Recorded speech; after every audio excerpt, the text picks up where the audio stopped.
everyone. I just got back from hiking and I'm hungry. So I'm going to make some lunch and I'm going to be using day 4 of the Epic Box meal plan, which is awesome. I absolutely love this thing because there is just like, you just don't have to think. So, I have lots of meal solutions in my home, but I actually just like following what's in here because then it's decided. It's one less decision to make. And I know this sounds like really you can't decide like which meal packets from your collection that you want to pull out and eat. But honestly, there's something about just not having to make one more decision in your day. I don't know if you find that, but that's how I feel. Anyway, so I love this. Today, we're doing tacos. This taco mix is awesome. We put it on everything. It can go in any protein you can think of, beans, ground beef, plant-based protein, you name it, like throw it in whatever you want. Now, people often ask me, this one is what came as one of the 7 meals in the Epic Box, but people often ask me, what's the difference between these two? And I'll just tell you briefly. This one makes pretty saucy sauce. And so your packet is going to be the perfect amount to season a pound of ground whatever.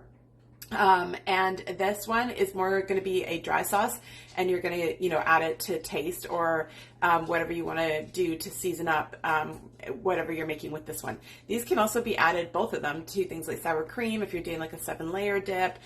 So these are really versatile, like all our products, clean, gluten-free, all of those good things. And so let me show you what I did. I actually used ground pork because I just felt like something different, and we try to not do beef as much as possible. In fact, we try to be actually relatively vegetarian, but we do eat meat, so I guess we're technically flexitarians. So I also added a can of beans. I always have these on hand. I buy them in a case from Costco, and then they last me several months, and I can just pull them out whenever I need something quick for protein. So I put them together just to extend the meal a little bit. So we're going to be able to have this for more than one meal. We're going to have it for lunch today. Kids are at camp. It's spring break at the time of filming, so they're off, and hubby and I both work from home. So we're going to have tacos for lunch, and then I might give it to the kids later, or we might have it tomorrow. So I'm going to show you what I'm going to do with this. Let me just pause for a second so I can show you what I'm going to do. Okay. I'm back. So right here I have the pork. So what I did was I ground the pork. I added the packet of taco mix and 1/3 cup of water. Did I say I ground it? I browned it. I browned it. And then just let it kind of get to sort of a sizzling, bubbly, kind of saucy mix. And that's it. Added the beans in after everything was cooked, so they will get that nice flavor too.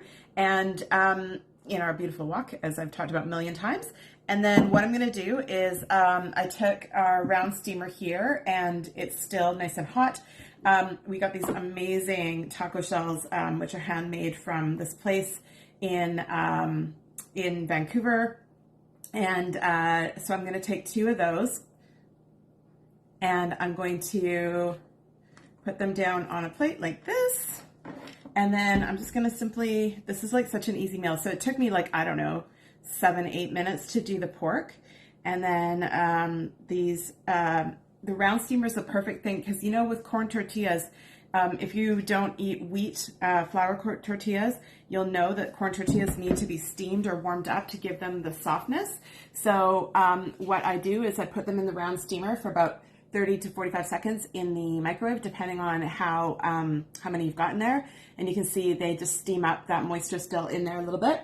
And then I'm just going to top it with some yellow or red, red onions, so not yellow, which I did in like about 10 seconds with this baby. So I used one of the julienne settings, and so it gives these really nice little pieces, and it's so quick and easy. We're going to throw some, this would be good with cabbage. We don't have cabbage, and I just like to use what we have. So I've got some chopped kale here, baby kale, that's nice and soft.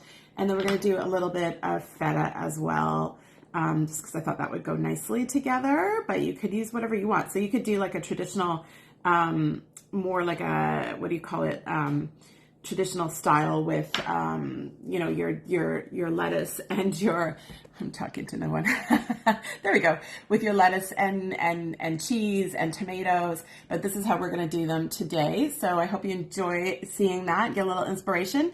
And if you have any questions about the Epic Box, let me know. I love to share, and I'm always here if you need any help.